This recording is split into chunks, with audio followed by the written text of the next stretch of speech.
Okay mga ka-idol, so yan po ang pag-cleaning ng aircon. Kailangan ayuhon pag limpyo ang radiator mga ka-idol, kaya dagan ang hugaw mga ka-idol. Yan, makita nyo mga ka-idol. Makita nyo mga ka-idol. So kailangan kung mag-cleaning kayo ng aircon mga ka-idol, kailangan ng pressure washer mga ka-idol, kailangan ng pressurize para matanggal yung dumi ng aircon mga ka-idol. So yan mga ka-idol.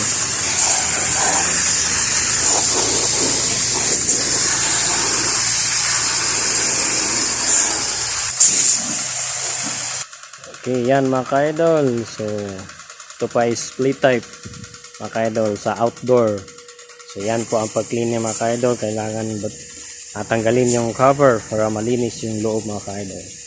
So tingnan nyo sa likod dito mga ka-idol. So yan.